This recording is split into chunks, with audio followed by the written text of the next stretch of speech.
realize I'm on mute. So hello everyone, welcome to MOOC, our MOOC this evening. This MOOC is the introduction to APIs. Backstage you have me, Aileen. I'm a Code First Girls brand ambassador, so if you have any questions about Code First Girls or other upcoming classes, please do put them in the YouTube chat and I'll try my best to reply during the session. I'm currently a delivery manager in FinTech. I studied and worked as a chemical engineer in the energy industry for around 3 years before deciding to pivot to tech. And I worked with Code First Girls during university and joined their courses during the first lockdown, which helped me switch careers. So today we're really excited to have Bala from NatWest joining us. Please feel free to type in any questions in the chat. We'll save the career-related questions towards the end. But if you have any technical ones, please put them through. So hi, Bala. It's so good to have you here. Oh, very nice to be here as well. Thank you, Aileen. Amazing. So Bala is a technology leader with over 25 years experience in the IT services and products industry.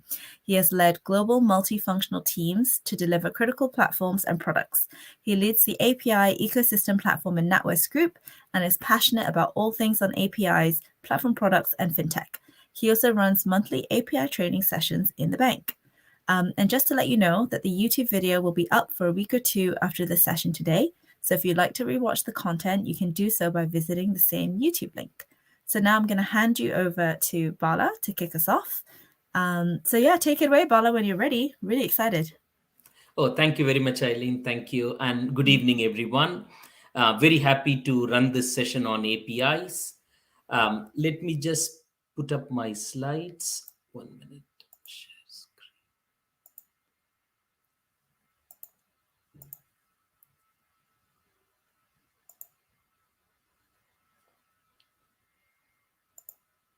Okay, hope you can all see my slides. Aileen, is my slide visible? Yeah. Okay, wonderful. So I had, as Aileen mentioned, this session is about introduction to APIs. And I am Bala. I head what is called as enabler platform, API enabler platform or API ecosystem platform within NatWest Group.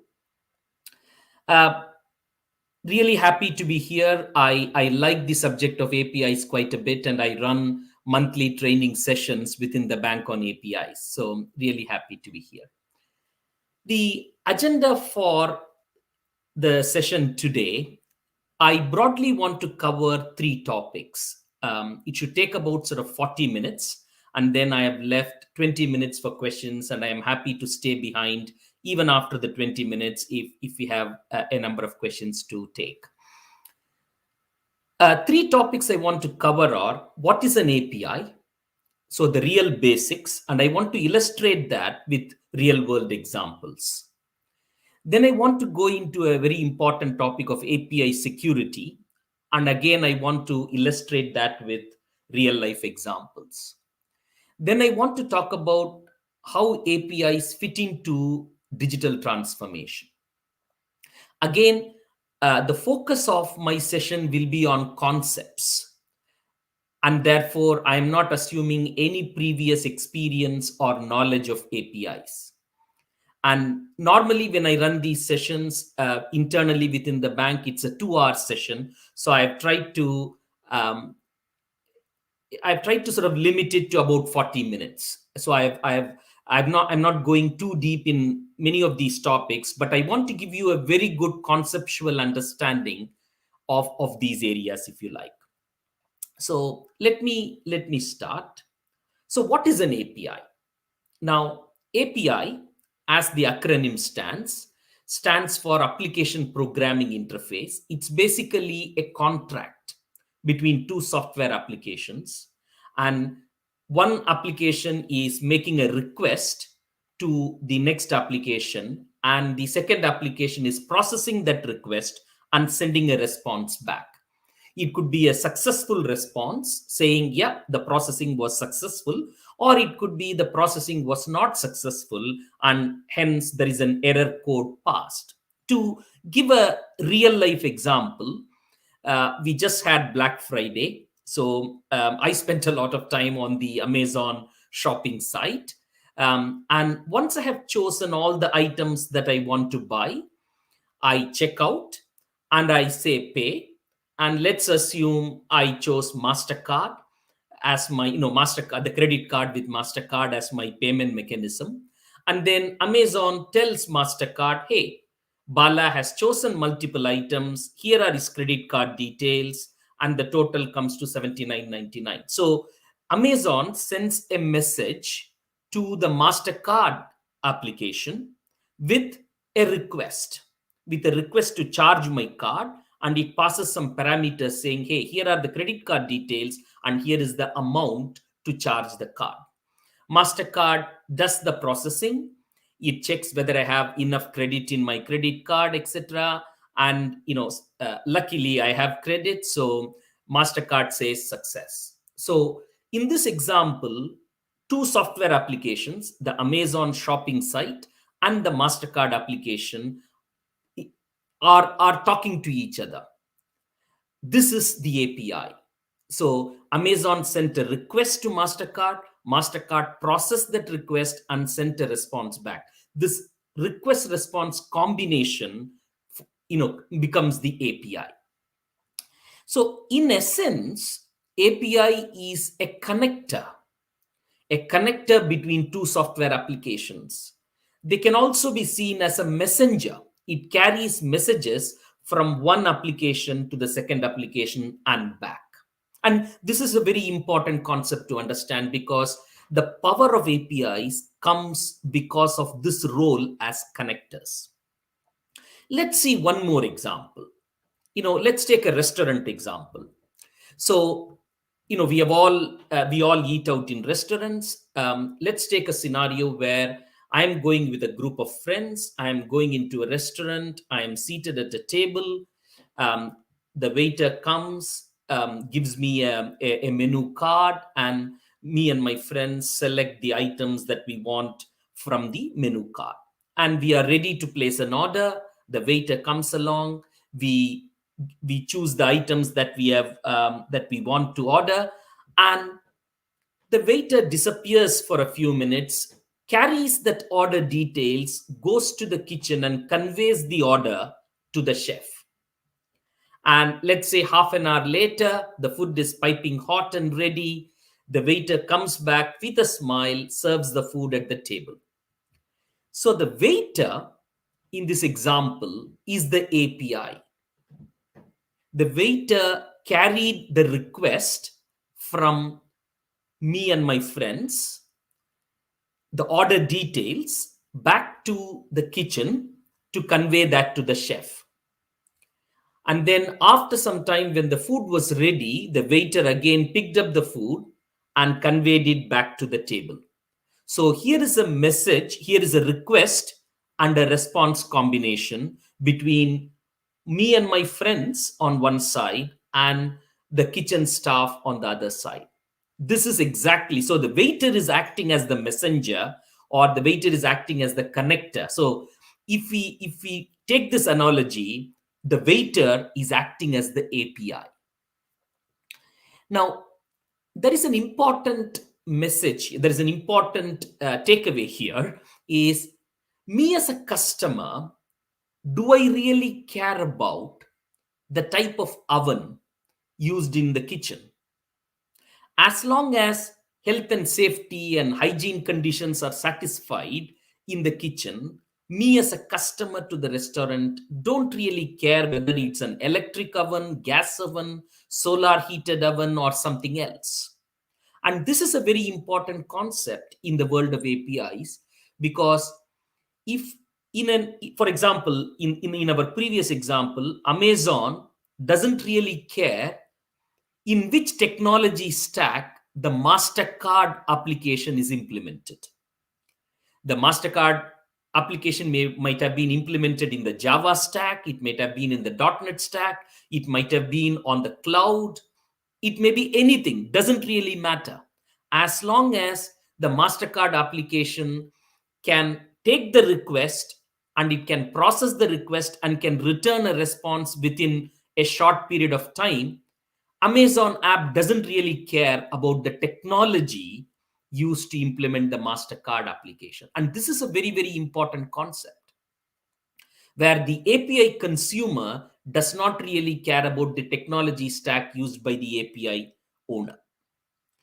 Now, as with everything, API, if they are connectors, if they are messengers, in effect, they are the sort of language of communication between software applications. And with every language, we need a grammar. We need some standards in governing that language. And if APIs are the connectors between software applications, they also need standards. And this is where this is the sort of 30 seconds of techie stuff that I will say, and after that I will go back to concepts again.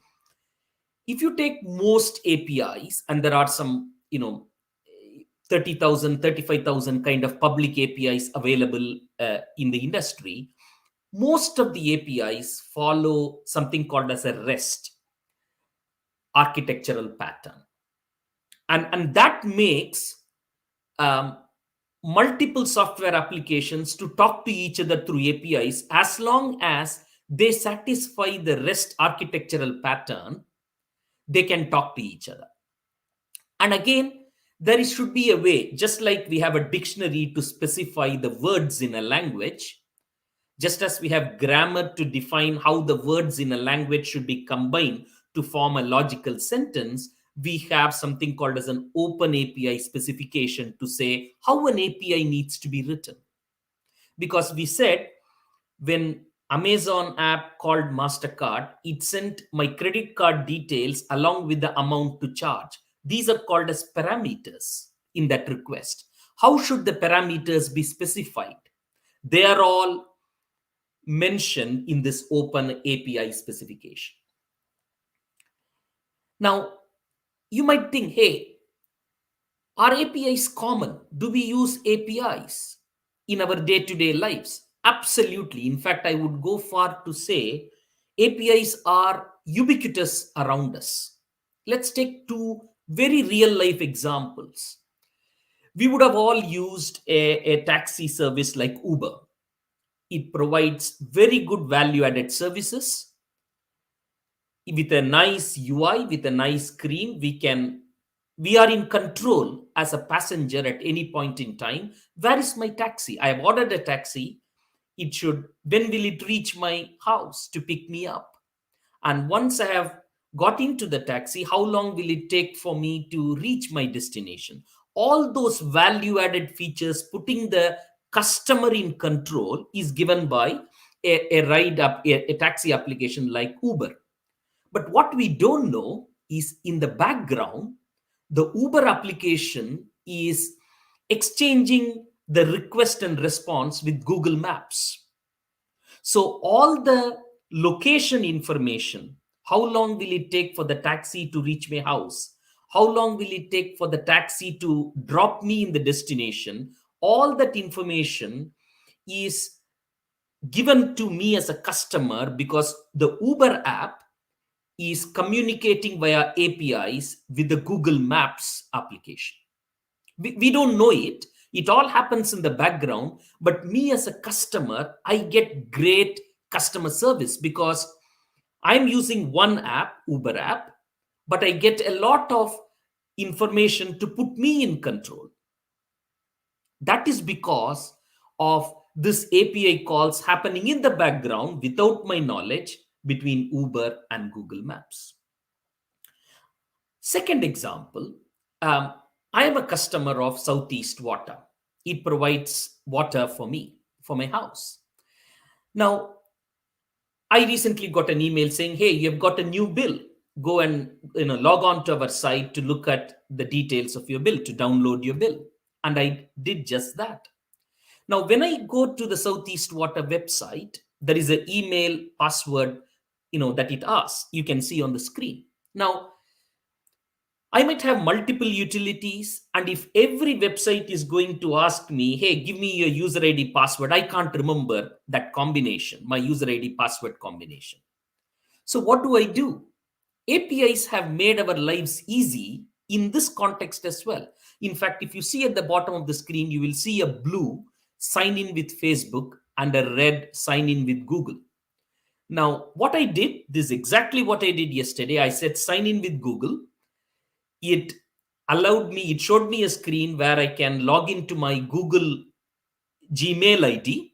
And once I log in there successfully, I am automatically logged into the Southeast Water website.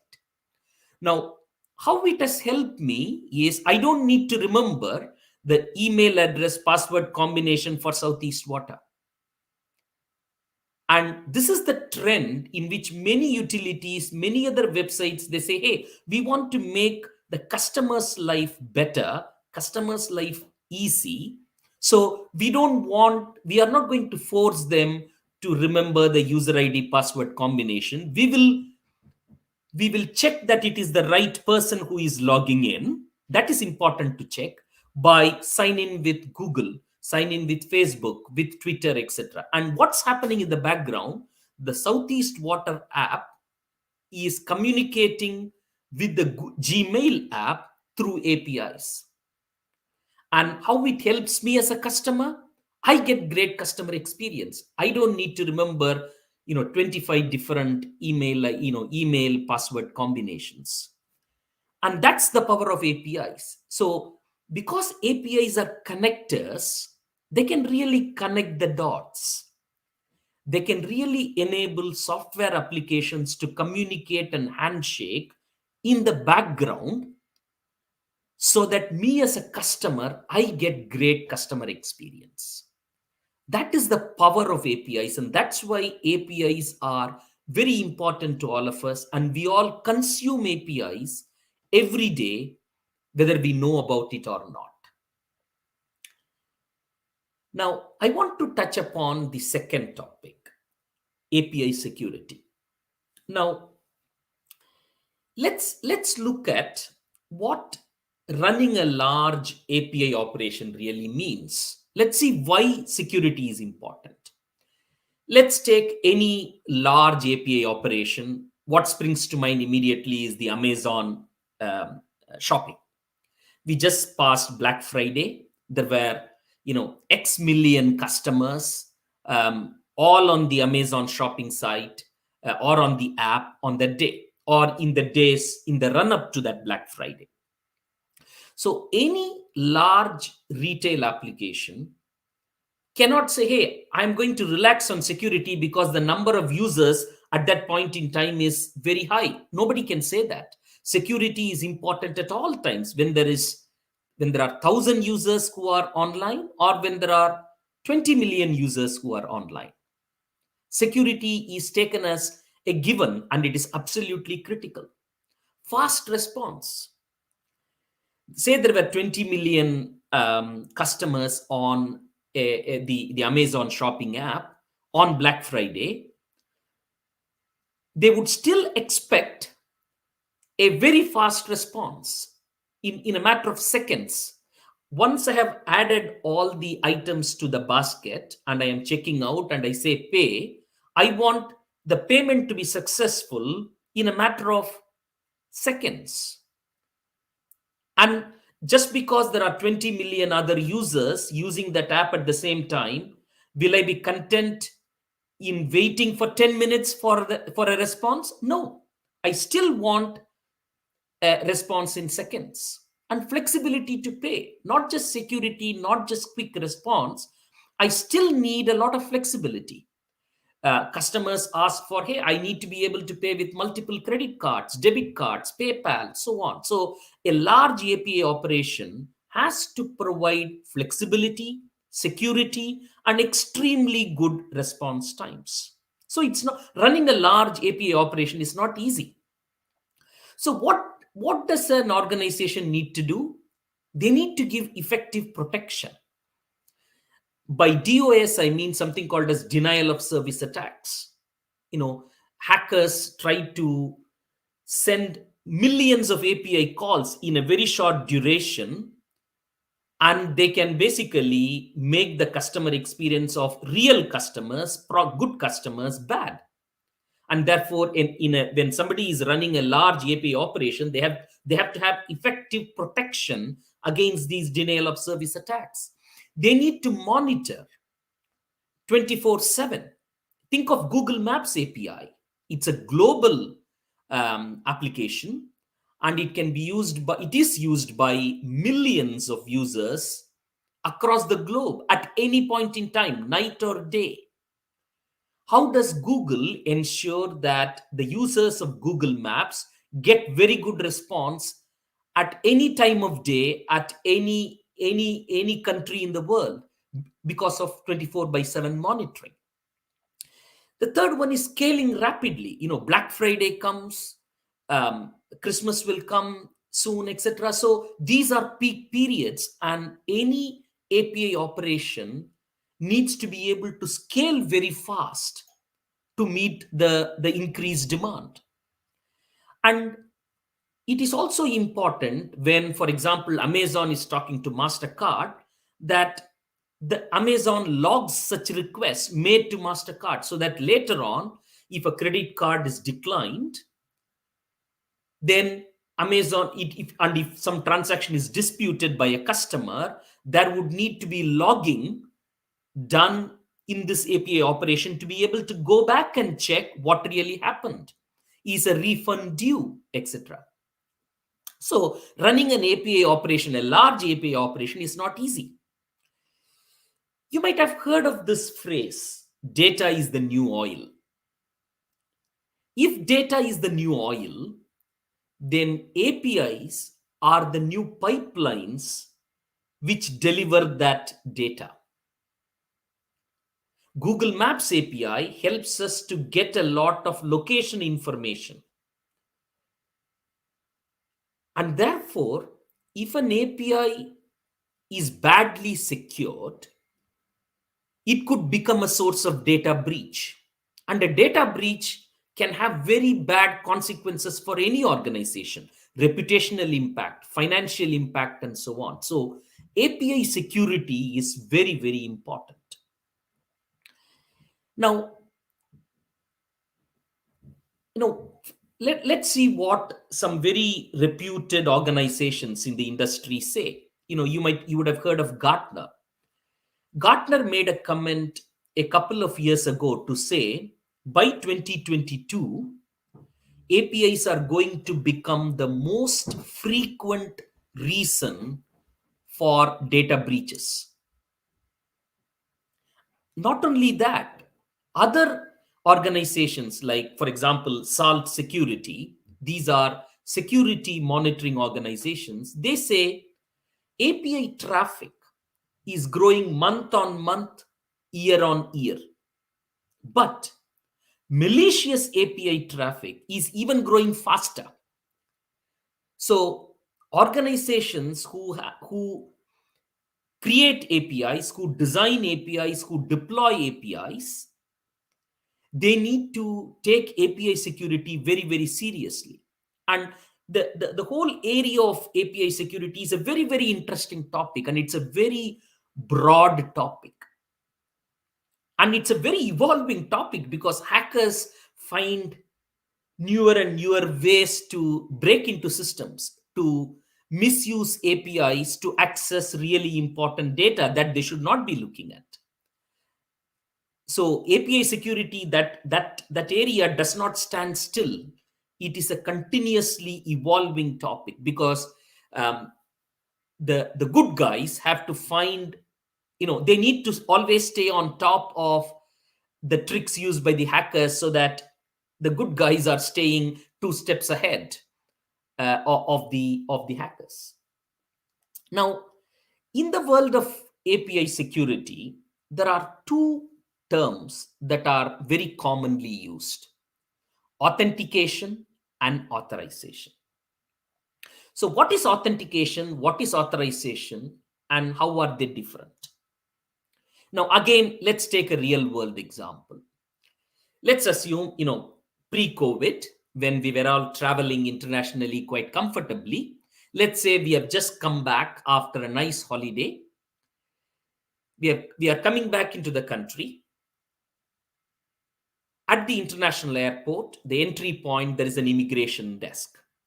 We have to present our passport, and the immigration officer checks the passport, looks at us, compares our face with the photo in the passport and says, yeah, the person carrying the passport is the right person.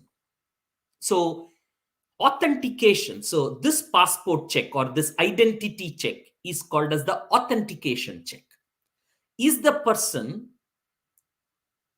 same as whoever he or she is claiming to be? That is authentication check. Assuming the authentication check is successful, next is an authorization check. What is this person authorized to do? And a real life example is a visa. So in the visa, it says, is the person authorized to study? Is the person authorized to work? Is the person authorized to claim benefits, etc.? So what is the person authorized to do? That is the authorization check. Because even though a person has been authenticated, the person may be authorized to do only only 2 things out of a possible 5 things. So the authorization check says what rights, what are the entitlements of this particular person, or in the world of APIs, in this API caller. So authentication and authorization are very, very important in the security world. They are equally important in the world of API security. And how do APIs implement authentication and authorization? A very popular framework is something called as OAuth 2. Again, if you are interested, you could just look it up on Google. There is a lot of material on OAuth 2. And one important message I want to convey here is really smart organizations which take API security seriously, they think of security right from the design stage of the API. So in a software development lifecycle, you typically have design, develop, test, deploy, monitor. So if an organization thinks of security quite late in that cycle, it is possibly too late. Any organization has to think about security quite early on in that cycle so that it is baked into the design, and the design takes care of doing things in a secure way. Then it is very likely that the whole end product, the whole API, when it goes live, is secure. And that is a very, very important concept in API security. Let me just check how I am in time. Okay, I have 10 minutes left. I'm broadly on time. Now I will go to the third topic, digital transformation. Now, APIs are fundamental to digital transformation. Now, for example, APIs have completely transformed in the last 10 years, 15 years, have transformed multiple industries. We spoke about Amazon, retail. Let's take travel. Expedia.com, flights.com. At the click of a button, by going to one application or one website, we can look at, by putting, start date, end date, departure date, return date, from this airport to this airport, how many people traveling. With the click of a button, we can check the flight availability, the flight prices of 20 different airlines, multiple different airlines, all in the click of a button, because that dashboard,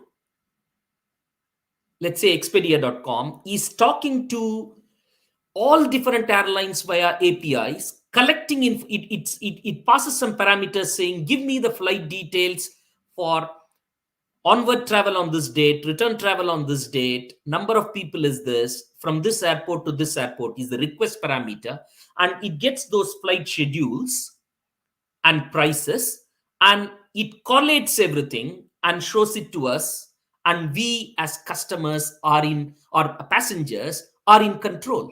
We have the information at our fingertips and we can choose. And what is happening in the background? APIs are going from the integrating website to the multiple airlines, collecting the data. It's all happening in the background, but giving us as customers a lot of information and hence a lot of control. And this transformation has happened in the last 10-15 years. Financial services, healthcare, telecom, whichever industry you take, APIs have really enabled the transformation of those industries. And in fact, even going further, in the last 10 years, many startups have evolved. And they have said, we are not going to have any product other than APIs as a product. They are not selling any other product. Their product are APIs. Other people could use those APIs. And how does the startup make money? By monetizing those APIs. And many of these startups have been extremely successful. Just to cite one or two, Stripe. You would have heard of Stripe in the payment industry. Here is a graph which shows what was the value of that company in the last 7 years, just last 7 years. In 2014, the value of Stripe is $4 billion, was $4 billion. In 2021, it was $95 billion. Such a steep growth for a company because it had an API first approach. And many of these, or almost all of these API first companies, they treat APIs as their products.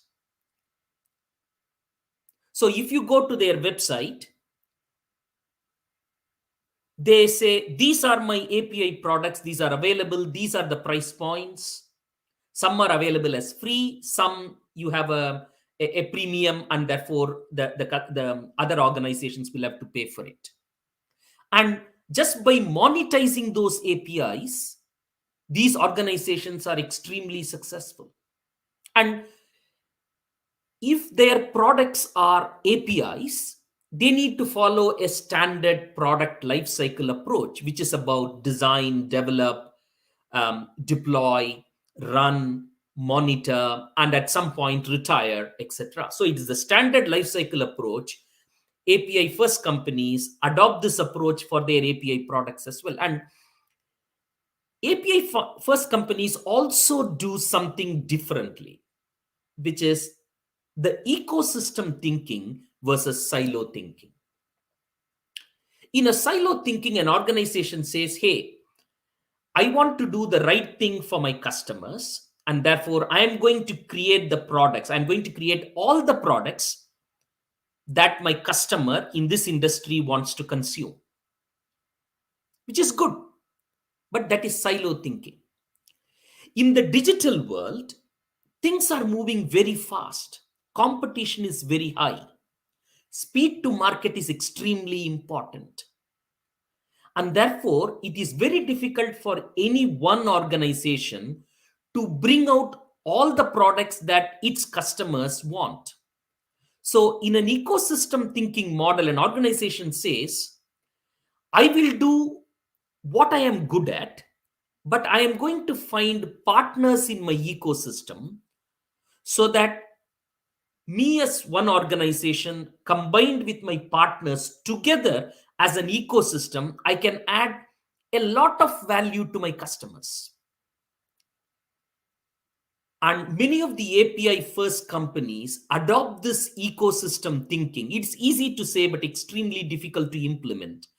But because they are able to implement that, they are able to get really exciting products, really great products which deliver great customer experience, first into the market. And hence they have all the advantages and the brand value that they get.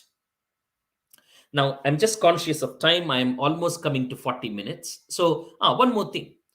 In fact, Forbes did an article 3-4 months ago where they said if any organization wants to embark on digital transformation, wants to be successful in digital transformation, they have got to have APIs as part of that strategy. And and not just Forbes, multiple other organizations, they have come out with saying, hey, APIs are fundamental to digital transformation. And here is an important stats. It came out in a Deloitte report a few months ago, where it quoted a Harvard Business Review study which said APIs are now so fundamental to digital companies that the contribution from API driven revenue could be a very large percentage of the total revenue of that organization. If you see the middle, a leading online travel aggregator, 90% of the revenue is coming from APIs. So APIs, because they have been monetized, APIs contribute 90% of the total revenue of that organization, right? So APIs are not just a nice to have, they can be a very good revenue earner as well for organizations. Let me summarize. So what are the key, 5 key concepts that I want to leave you with? APIs are connectors. They connect software applications. They enable software applications to talk to each other seamlessly. What is the benefit? Benefit is to all of us as customers because we get a great integrated experience. Think Uber and Google Maps. Think Amazon and MasterCard. We get a great customer experience. Ensuring API security starts from good design. Security cannot be bolted on at the end. Security has to be baked in the design itself. Operating APIs at scale requires a very well-defined API strategy, because when a large-scale API operation happens, they need to think about capacity. They need to think about security. They need to think about scalability. They need to think about fast response time. They need to think about partnering with multiple players and giving a lot of flexibility to customers. And an API first approach is primarily a mindset, an ecosystem mindset, to say, let's put the customer first and let's partner with multiple players in our ecosystem, and together let's get great products out to the market so that customers are delighted. So that's a ecosystem mindset. Last but not the least, APIs can really drive digital transformation, and not for transformation's sake, but it can unlock new revenue streams. And we saw that in the previous slide, multiple examples in the industry where 90% revenue of an organization is contributed by APIs. So APIs are great connectors. They make our lives better. And they are really important because they can contribute a lot. They can really enable digital transformation in organizations. So I'll stop there and more than happy to take questions. Amazing. Thank you so much, Paula, for that. That was really, really good. We had so many people tune in to watch that. My first question for you is, could you give us a little bit of your career journey to date? I know I gave the short bio at the beginning, but that didn't really tell us, like, how did you end up where you are today? Okay, thank you. I'm a computer engineer by trade. And over a period of 20-25 years, I have done a variety of roles.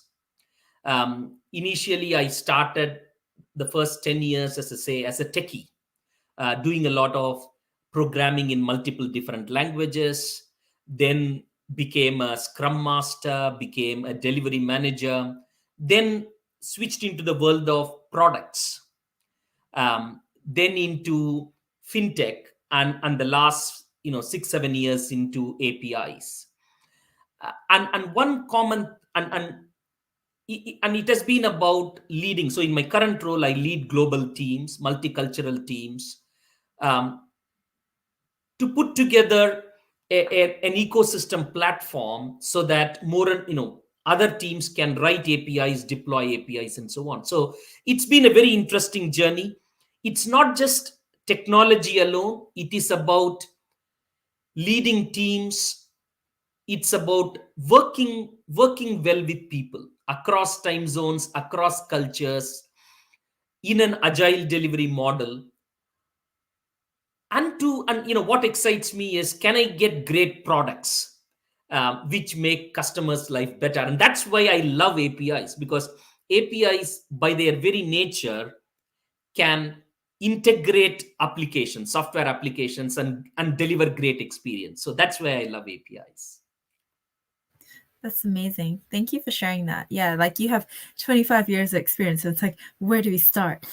We've got quite a number of questions from the audience, which is really, really good. The first one we have from Yasmin is, can you talk a bit more on how an API brings in such a large amount of revenue for an organization?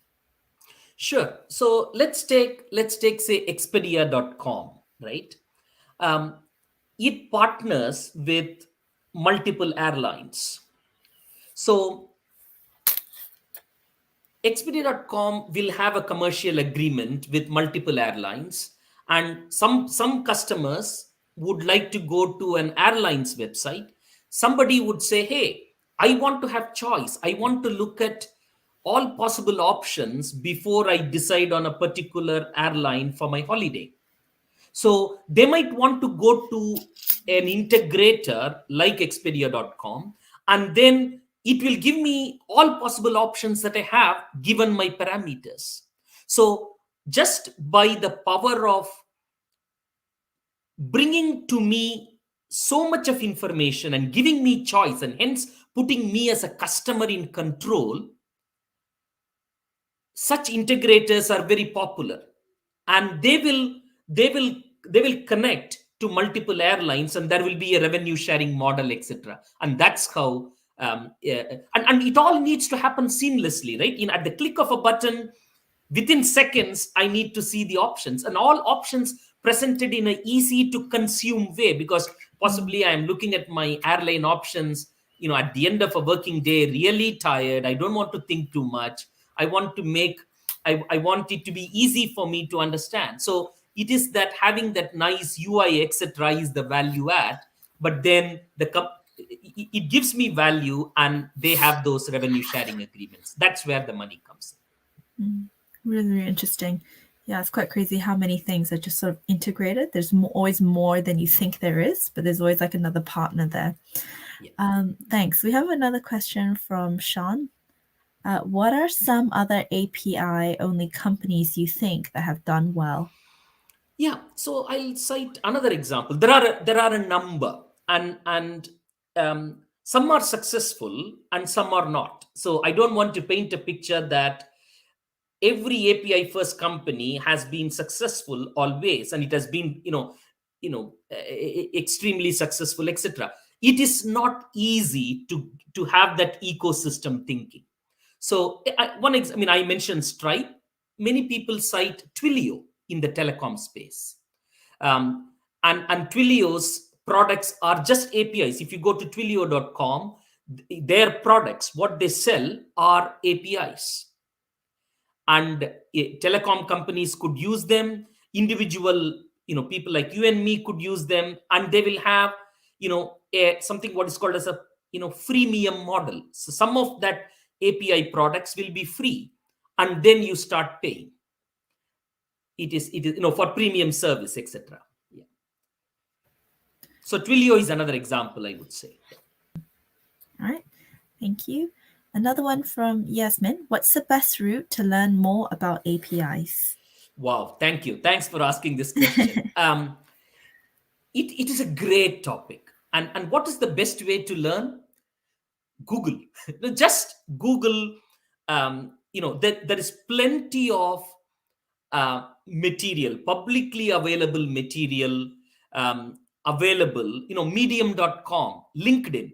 One way I learn a lot about APIs. I'm a learner. I'm a learner on APIs. Though I've worked for many years, I learn new things every week. And by connecting with experts on APIs, so LinkedIn I find extremely useful.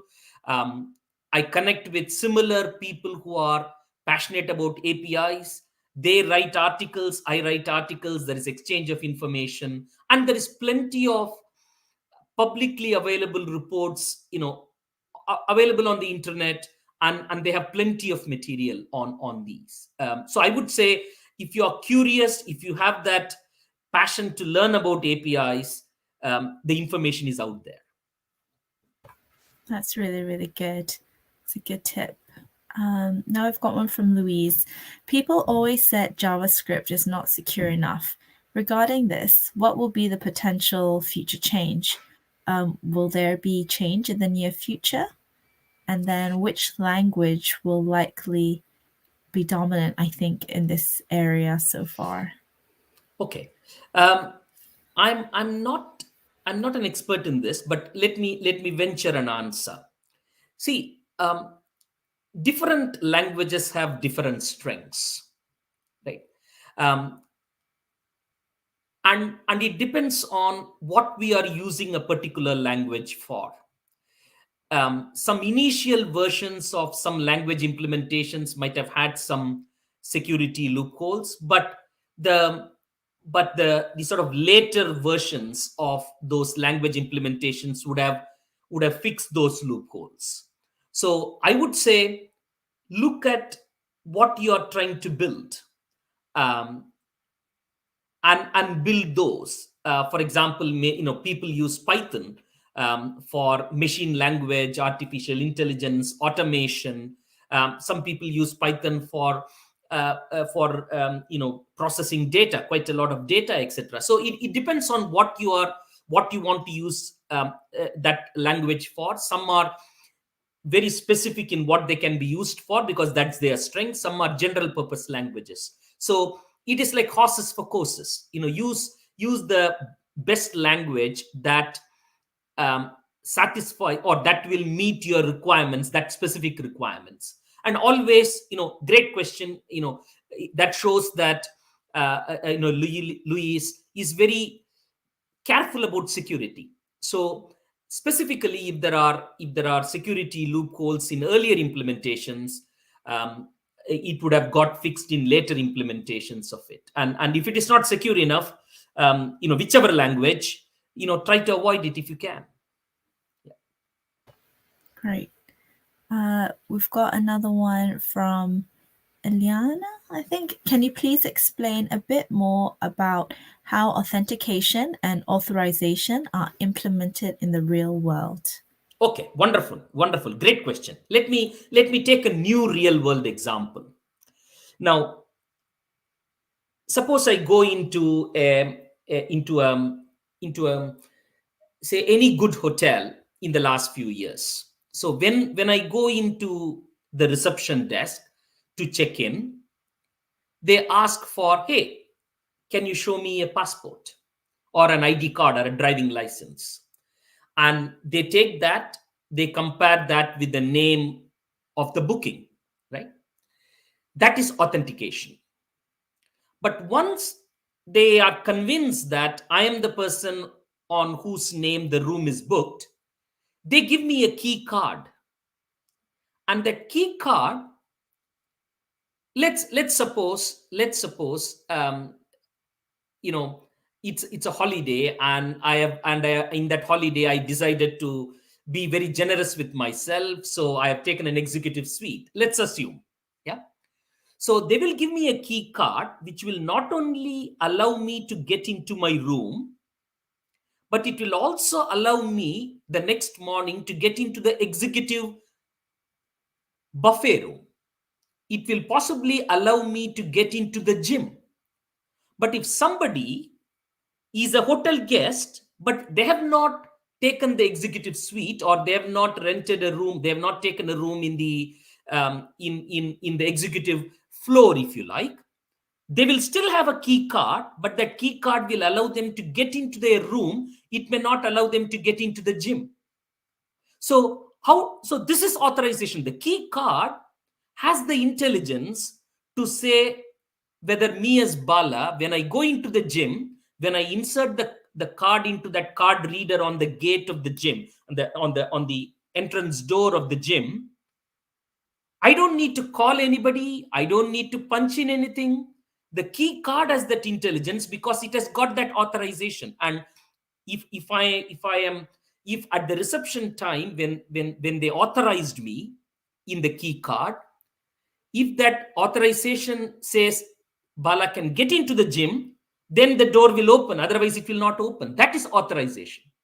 I can still get into my room. Anybody who has authenticated and checked into the hotel can get into their room. That's basic. Everybody is allowed.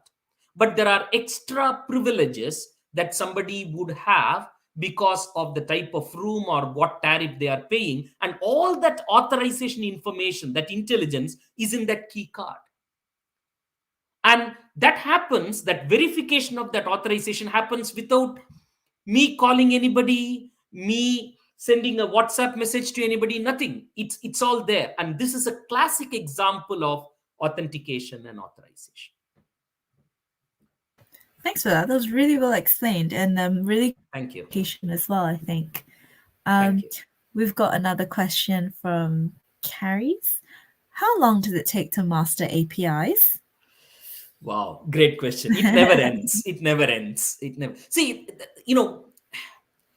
as I interact, taking my personal example, I enjoy reading about APIs, and when I connect with a real expert, I don't count myself as an expert. When I connect with a real expert on APIs, when I listen to these virtual API conferences, people talk about how they have done better API design, or they might talk about how they have implemented security better, etc. Right? You find that more and more sort of use cases, more and more different situations people have handled. So how long does it take to master APIs?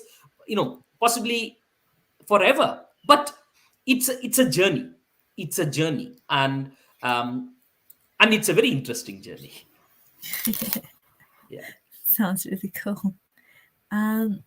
Now another one. What are some of the APIs that NatWest uses that are not related to customer banking? So there will be APIs that for example, some are public APIs, right? These are APIs which are available and anybody can use. But there will be APIs, for example, NatWest has a commercial relationship with another organization.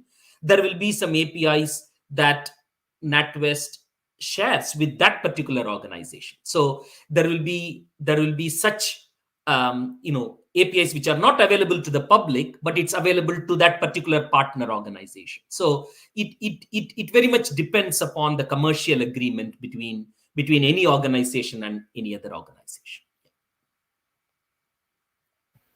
Great. Yeah, I guess, for example, I mean, like Google API is like, it's public, right? And you could just use that for like the location of the nearest NatWest bank to you. So that could be an example. But so yeah, just pulling the database.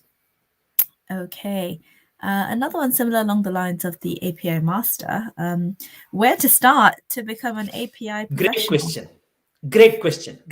So what I would say is most API enthusiasts start with Postman. Postman, Postman, is a very good starting point, and it's very rich in features, and that's how I learned APIs. So you can, I talked about, there is a message, there is a request, and there is a response. What is the format in which the request needs to be written? How to pass parameters? You can actually play. You can, for example, you just now mentioned, Eileen. In Google Maps, you can check where the nearest bank branch is, or where, when we are driving on a motorway, we are hungry, when is the next, how long to the next restaurant, right? So you could send these API calls, test them out using Postman. And that's a very common learning tool and very rich learning tool. And there are some possibly, Postman may be running some free webinars, um, every now and then for somebody in Postman, an expert, to sort of run through and guide people as well. And there's plenty of material available. YouTube, how to use Postman, etc., etc. A lot of very good videos are available as well.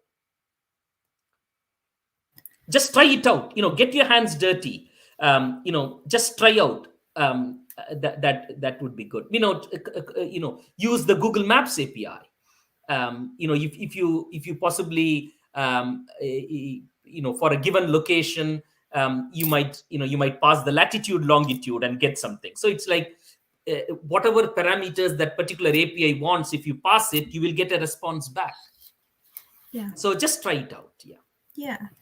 And so Code First Girls does run a Python course, and the Python course, some of the projects does play around with APIs. That's how I knew about the Google API, because I did the course about a year ago. And for one parts of my projects, I did pull from the Google API to show location, for example. So doing projects like that, I think, are a really good way to get your hands in and try it out. Exactly. We've got another question from Isabella. Could you tell us a little bit more about how APIs are written? Are there any specific programs or languages? Yeah. So to understand sort of APIs in a technical way, it's important to understand the HTTP. So when in a very simple way, again, I like to explain things with a real life example. So can I take a couple of minutes to explain this? Is that okay? Yeah.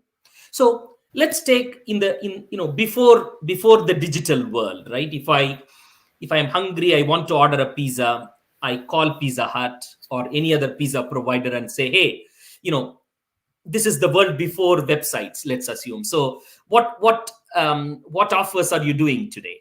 And so I'm basically collecting information, and then I say, okay, I like this particular veggie supreme with mushrooms and pineapple, say, or something like that. I place an order. Then 10 minutes later, I've had a change of heart and I say, no, I don't want pineapple, I want onion as the topping. Can you replace? And then it takes ever and ever, let's assume. With this pizza provider, I lose patience. 1 hour later, I say, sorry, I've still not got my pizza, cancel my order. Now, this real life example can be converted to a HTTP equivalent of a get, post, put, delete operation. So get operation is a read. I am collecting information through a get operation. Then I am placing an order for a pizza because I have made up my mind. That's a post operation. Then 10 minutes later, I have changed my mind. I want to update my order. It's a put operation. Finally, 1 hour later, I have lost patience. I want to cancel my order. That's a delete operation. These are 4 basic operations in HTTP. And once you have understood this concept of this 4 and what it really means in the real world, APIs can be written using HTTP, get, post, put, and delete. And one thing I would say is, most of the things in APIs can be easily understood if we think of a real life example, because most things in APIs have an analogy with something in real life. So the question was about how APIs are written. APIs are written using good open API specifications, because there has been a lot of collective wisdom over many years to say it's easy to write APIs, but if they are written in a way that nobody can really read and understand it, then that's not good. Because I would have written API, but I want people to use my API, but if they take several hours to understand it, that's no good. So people said, can we create some standards?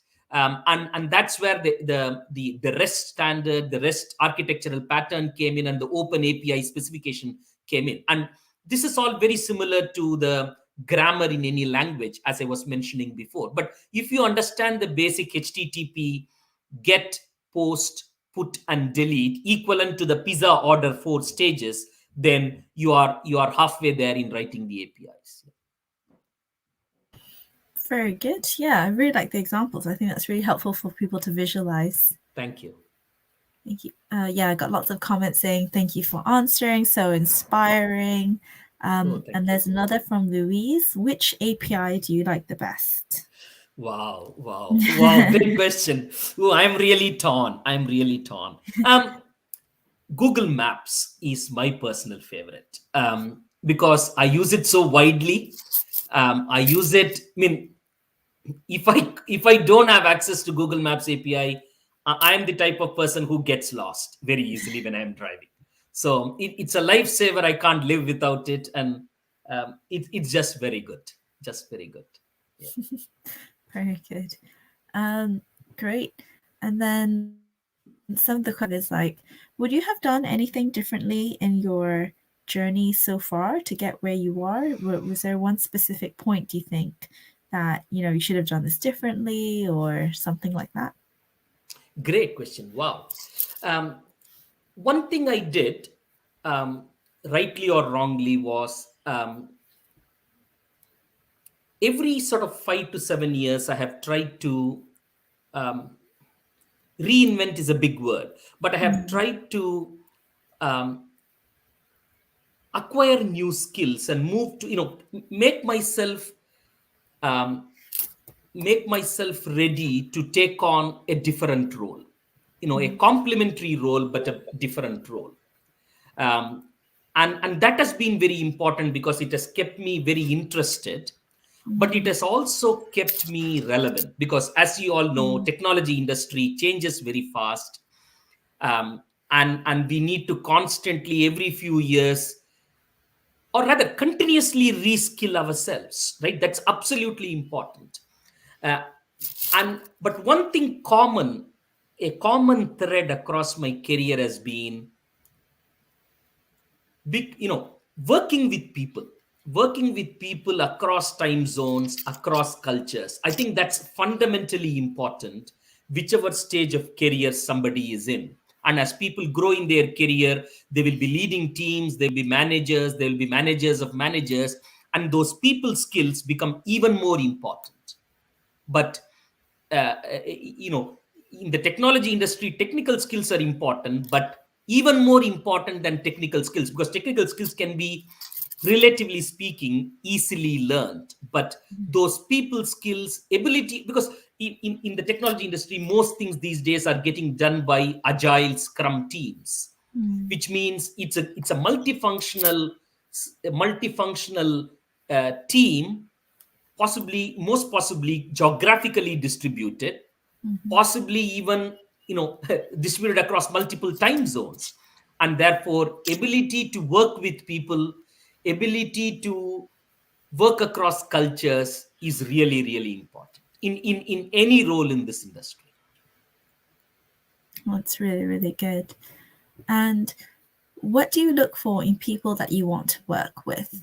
Like, sort of, if you were to have, teammates, what do you really, really like having about these people? Great question. Wow. What do I personally look for? I'm sure, different people will have different answer, but personally, what I look for is there a meeting of minds, right? Is there for example, when you are working in a small agile team, which is, people say not more than 2 pizza teams, right? I mean, kind of stuff. So even if you take somebody in sort of 10 people working in a product organization, it is going to be very hectic, and people need to be able to give their best. So I look for, can I work well with this person? Can I and people sort of building rapport with people. I think that's very important, because when people build rapport with each other, when they trust each other, when they can get along, that's absolutely important when they are working in an agile way, because it's going to be in an agile delivery model, it's going to be very hectic.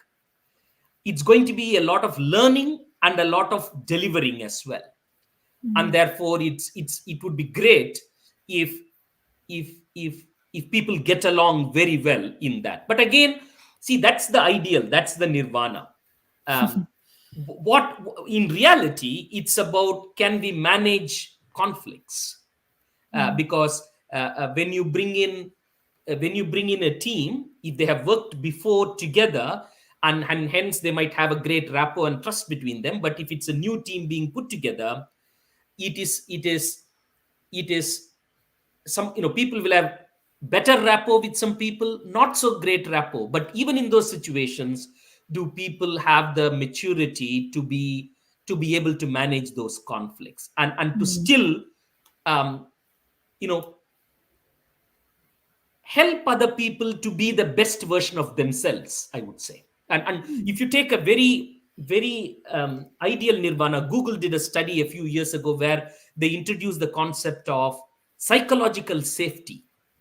So they said, if team members in an agile team really get along well, they really trust each other, and Google called this a psychological safety, then everybody gives their best. They are not afraid of making mistakes, because they know that other people in the team, they will support them. They are not going to see them any less because they have made a mistake.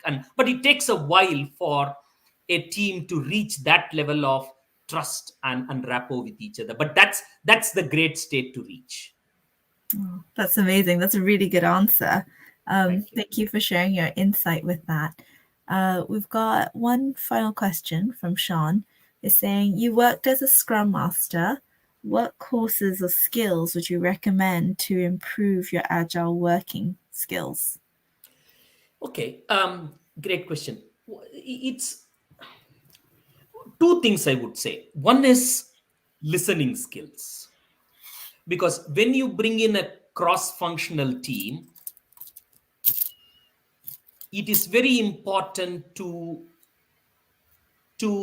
as a scrum master has to make everybody in that agile team feel valued, feel that they are contributing, and the scrum master needs to create a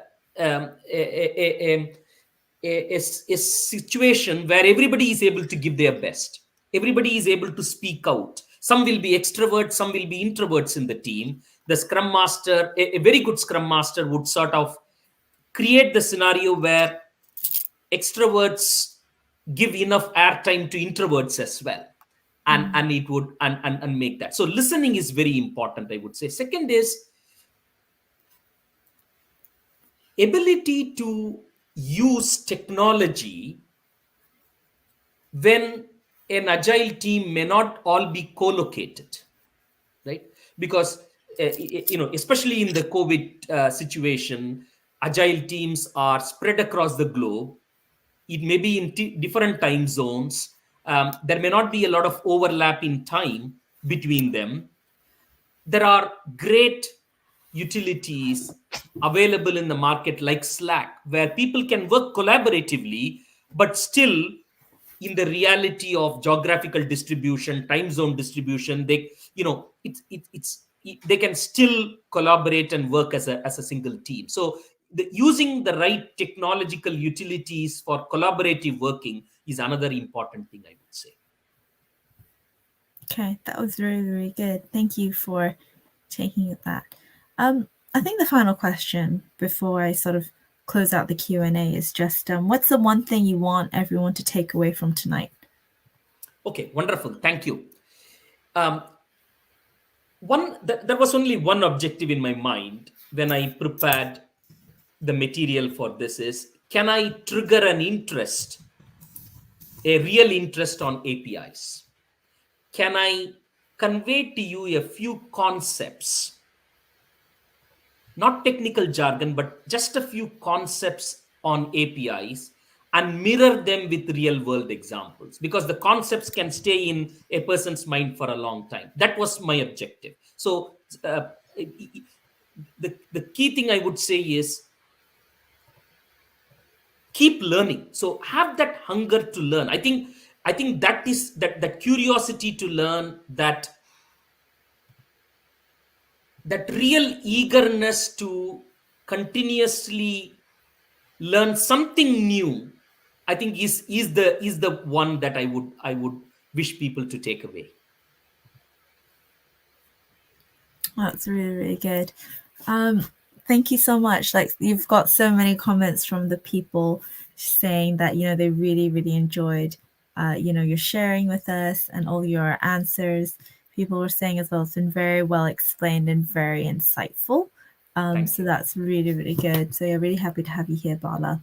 And just one final thing for the people watching us today, it's just that, so we run a nano degree. Have you heard of that, Bala? Like, have you heard of the Yes. program that we do? It's like a training program basically to help people break into tech.